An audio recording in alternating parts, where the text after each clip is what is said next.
Hello everyone, আসসালামু আলাইকুম viewers. আমি রুম আলম, রুম আলমের পেজ থেকে যে যেখান থেকে দেখছেন সবাইকে অসংখ্য ধন্যবাদ। আজকে চলে আসলাম আর একটা নতুন ব্লগ নিয়ে। আজকে আপনার সাথে শেয়ার করবো, আগের ব্লগে দেখেছেন আমরা হোলি যেতে যাচ্ছি, তো আজকে আমাদের সেই দিন চলে এসেছে। 5ই আগস্ট আমরা চলে যাচ্ছি হোলি যেতে। হিথ্রো এয়ারপোর্ট থেকে পর্তুগাল এয়ারপোর্টে যাব, পর্তুগালে। আমাদের এইবারের হোলি যে ছিল পর্তুগালে, আমার মেয়েদের খুব শখ ছিল পর্তুগালে যাবে।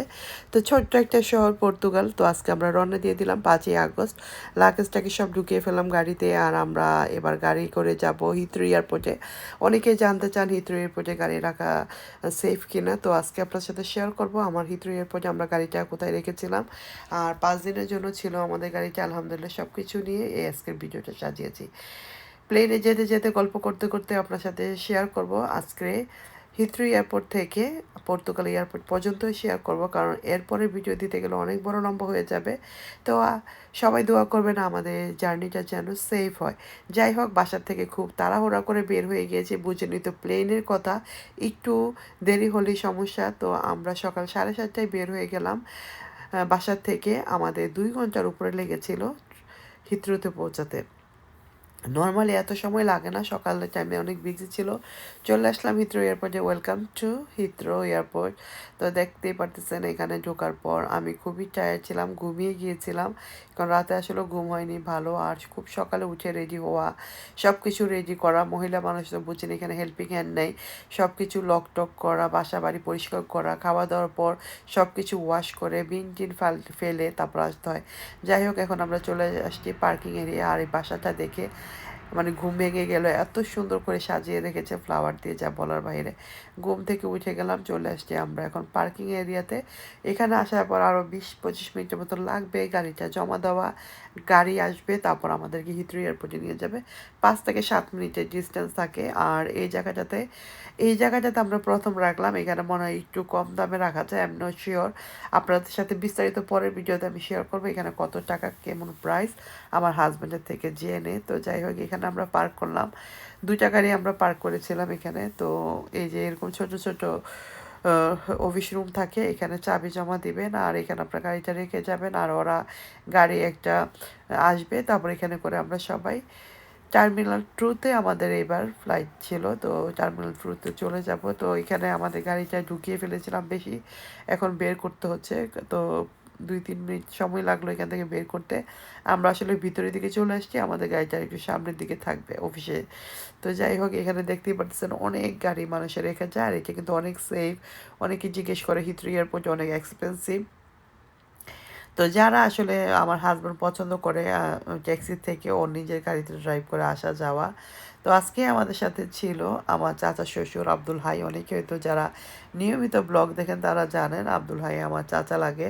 তো চাচা চাচি তার ফ্যামিলি এবং আমাদের ফ্যামিলি, আমরা 6 জন, তারা 5 জন, 11 জনের জার্নি ছিল আজকে আমাদের হিথ্রো এয়ারপোর্ট থেকে পর্তুগাল পর্যন্ত। লাগেজটাকে সব বের করে রেখেছি এখানে।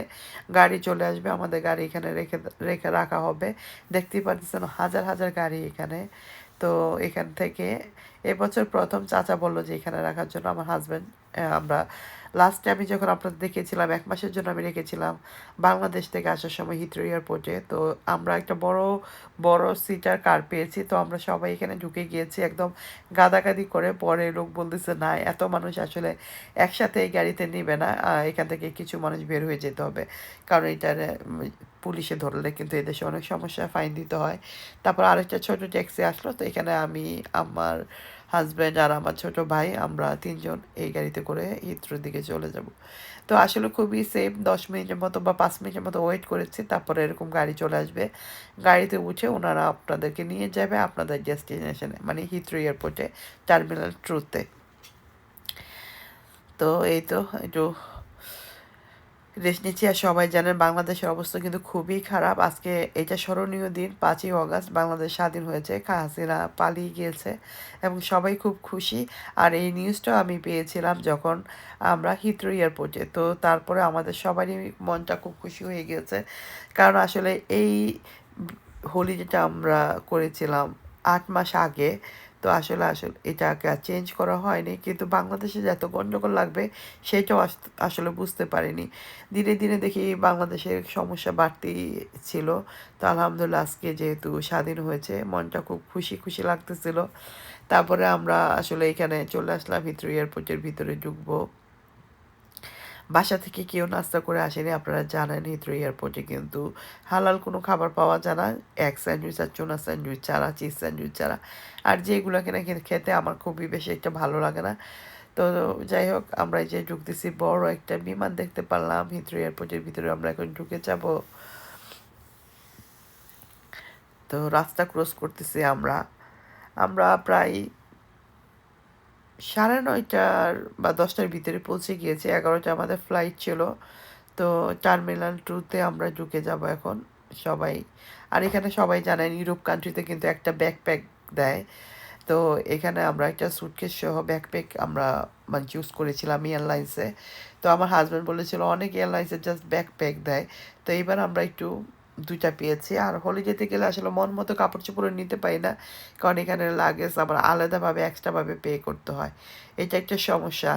তো যাই হোক, তো এখানে মোটামুটি আমাদের কাপড় চোপড় আমরা নিতে পেরেছি, বাট তারপরেও ব্যাগগুলো, জুতাগুলো এগুলো মনের মতো করে নেওয়া যায় না।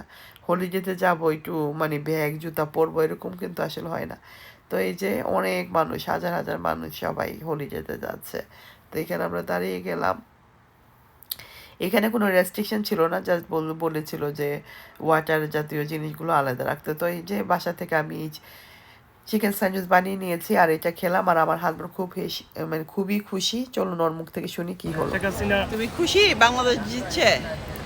শেখ হাসিনা যে পালাই যাবে এটা হলো অবিশ্বাস্য, কিন্তু সে দেশটাকে 20 বছর এমন পর্যায়ে নিয়ে গেছে তার পালাতে হয়েছে। সে পুলিশ গুলি করে মানুষ মারতেছে, সে যাচ্ছে মেট্রো রেল দেখতে, মেট্রো রেলের ক্ষতি। কিন্তু আমি বলে রাখি, আমি 2007-08 অর্থ বছরে ইংল্যান্ড থেকে 20 জন শ্রেষ্ঠ রেমিটেন্স হোল্ডারদের ভিতরে আমি একজন। আমি গভর্নমেন্টের প্রিভিলেজ রেমিটেন্স হোল্ডার, এবং $100,000 একই 100,000 ব্রিটিশ পাউন্ড একই অর্থবর্ষে পাঠাইছিলাম। তো সেনাবাহিনী আসার পর তাদেরকে একটা প্রিভিলেজ দিয়েছিল, আমি সেই রেমিটেন্স হোল্ডার। শেখ হাসিনা দেশটাকে ধ্বংস করে দিয়ে গেছে, বাট তার এই অধপতনটা চাইনি। তো যাই হোক, এখন তো আমাদের দেশ স্বাধীন হলো। আমাদের জয় দেশ বাংলা, জয় বাংলা হলো। আর জয় বাংলা দিন শেষ।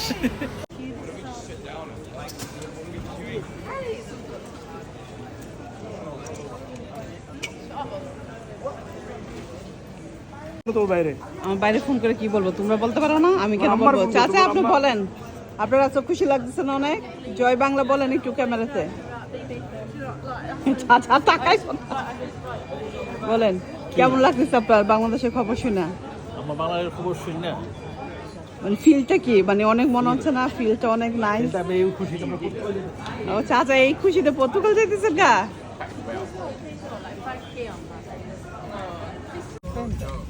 They'll take my friends after it.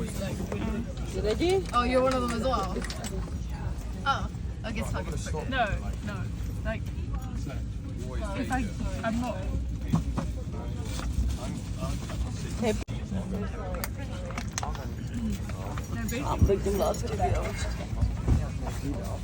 So আমাদের প্লেন ছেড়ে দিয়েছে 11:30 Well, poor thing. Morning 11:30 No cowboys that you can change to. Move হচ্ছে plane. I saw it, but I didn't stay.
os passageiros, dentro de alguns minutos iremos aterrar no aeroporto Humberto Delgado, em Lisboa.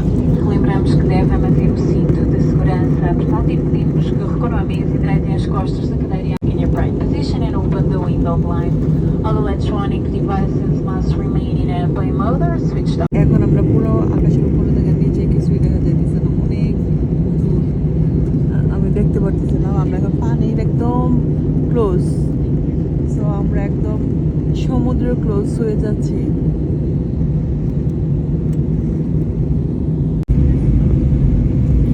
আমরা একদম সমুদ্রের উপর দিয়ে এখন প্লেনটা যাচ্ছে, খালি সমুদ্র দেখা যাচ্ছে, দেখতে পাচ্ছেন একদম ওয়াটার।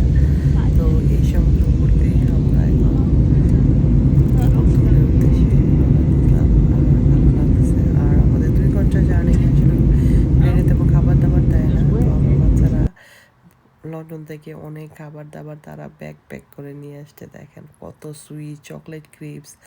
তো আমি বললাম তোমরা এত খাবার, 2 ঘন্টা মাত্র প্লেনে থাকবো, আর সেটা তো হবে সকালে 12টা-1টার ভিতরে আমরা নেমে যাব, 1টার ভিতরে নেমে যাব 2 ঘন্টায়। তো ওরা আসলে বাচ্চা অনেক বসে বসে খাবে, ওদের কাছে ভালো লাগে। আর ওরা যে আমি বললাম ঠিক আছে আমাকে একটু দাও, আমি একটু খাবো, ভালো লাগলো। আর আমরা এখন প্লেনটা নিচের দিকে নামতেছে, বাড়িঘরগুলো খুবই সুন্দর লাগতেছে। আস্তে আস্তে করে আপনাদের পুরো ভিডিওটা দেখাবো, যতক্ষণ না পর্যন্ত ল্যান্ড করতেছে পুরো ভিডিওটা শেয়ার করব। অনেকেই হয়তো প্লেন থেকে ভিউ দেখতে পারেন না, তো তাদের উদ্দেশ্যে আমার এই ভিডিওটা করা। আমি ঘুমিয়ে ঘুমিয়ে ভিডিওটা করেছি, যখনই ওপেন হয়েছে তখন একটু একটু করে রেখেছি, কারণ অনেক সময় ধরে তো পানির উপর থাকে, তারপরে আপনার এই যে ভিউর উপরতে থাকে। আমরা এখন বাড়ি মানে পর্তুগালে যে বাড়িঘরগুলো সেইগুলো দেখতে পারতেছি, একদম মানে প্লেনটা কিন্তু আস্তে আস্তে করে নিচে নামতেছে। দেখতে পাচ্ছেন আমি রাস্তাগুলো দেখা যাচ্ছে, আমি একটু জুম করে নিলাম। তো আমরা আস্তে আস্তে করে নিচের দিকে নামতেছে আমাদের প্লেনটা। তো আপনাদের যারা অনেকেই হয়তো দেখতে পারেন না, তাদের জন্য আমার এই ব্লগটা করা, আশা করব ভালো লাগবে। তো আমার হাজব্যান্ড এখানে বসে সে সারাদিন মানে সারাক্ষণই নিউজ দেখেছে, বাংলাদেশে স্বাধীন হয়েছে সেই নিউজ দেখেছে, ইন্টারনেট সে বাই করে। আমি তো ঘুমিয়ে পানি, তো ওর মুখ থেকে শুনি কি করে। তুমি কি ইন্টারনেট কিনছো? আমি কিনে ফেলি একটা ইন্টারনেট। শেষ 5 মিনিট আছে। 5 মিনিট আছে। তুমি এতক্ষণ ধরে ইন্টারনেট কিনছো? বাংলাদেশের নিউজ। বাংলাদেশের নিউজের জন্য তোমার এত পাগল, কত টাকা দিয়েছে 2 ঘন্টায়? 990 ইউরো। পাগল তোরা বাবা। গেলেই তো আমি কই আমার ফোনে ইন্টারনেট পাই না, তুমি খালি ফোন কাটিস। Wi-Fi here. Wifi here free আসে wifi? Wi-Fi is few things come free. Text message গুলো ফ্রি আসে। হোয়াটসঅ্যাপ ইউজ করতে পারবো free। যাই হোক আমি তো ঘুমাইছি সারাদিন, 2 ঘন্টা ঘুমাই নিছি, চার্জ করে নিছি বডি। আমরা একটু পরে নামে যাব, 20 মিনিটের মতো আছে। ব্রিজের উপরে একটা অনেক বড় বিশাল বড় ব্রিজ, সমুদ্রের উপর দিয়ে আমরা যাচ্ছি।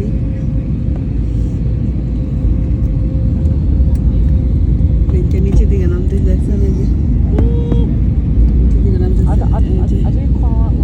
সমুদ্র, নদী,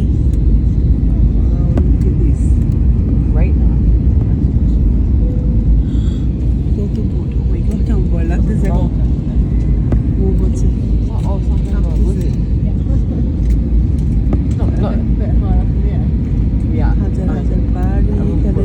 We're going down the step, right? Henry. Henry. অনেক নিচে নেমে গেছে, বাড়িগুলি অনেক সুন্দর লাগতেছে। Wow, so green. Look at this. Yeah, it's so nice house, is it?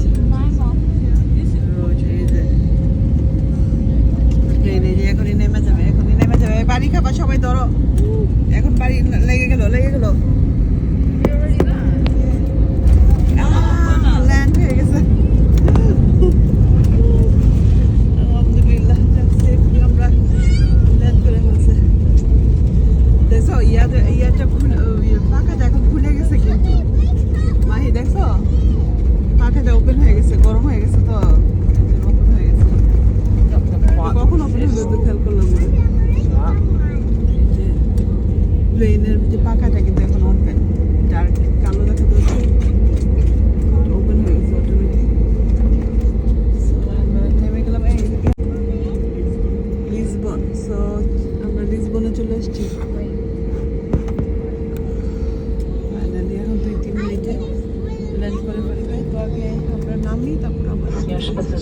bem-vindos a Lisboa.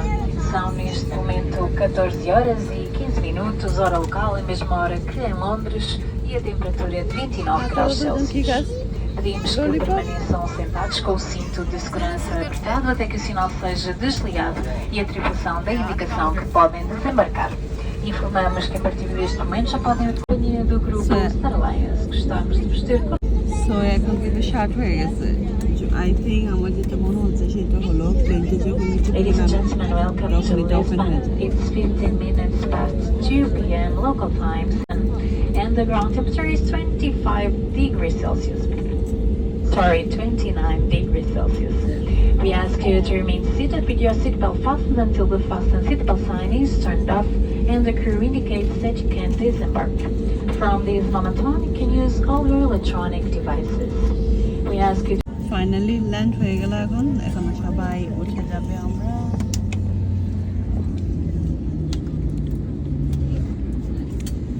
Lisbon এয়ারপোর্টে চলে আসছি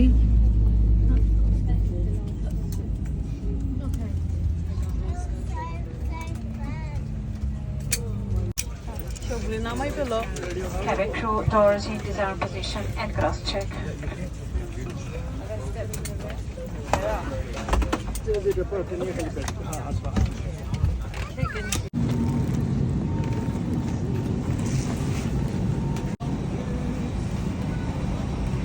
থ্যাংক ইউ বাই আলহামদুলিল্লাহ সেফলি ল্যান্ড করলো লিসবন এয়ারপোর্টে। আমরা নেমে পড়লাম। এখন আমরা এখান থেকে ইমিগ্রেশন পার হয়ে চলে যাব হোটেলে। আর আমাদের এয়ারপোর্ট থেকে হোটেল ছিল 10 থেকে 15 মিনিটের ডিস্টেন্স। তো আশা করব আমার ভিডিওগুলো আপনাদের ভালো লেগেছে। ভালো লাগলে বেশি বেশি করে লাইক শেয়ার কমেন্ট করতে ভুলবেন না। যে যেখান থেকে দেখছেন সবাই ভালো থাকবেন, সুস্থ থাকবেন। নতুন কোনো ভিডিও নিয়ে আবারও চলে আসবো আগামী পর্বতে আপনাদের সাথে শেয়ার করব কোন হোটেলে উঠলাম আর কি করলাম সেই দিনটা। আশা করব ভিডিওটা ভালো লাগবে। তো আজকের মধ্যে এখানে বিদায় নিয়ে শেষ করছি। সবাই ভালো থাকবেন, সুস্থ থাকবেন, আমার জন্য দোয়া করবেন। আল্লাহ হাফেজ, বাই বাই।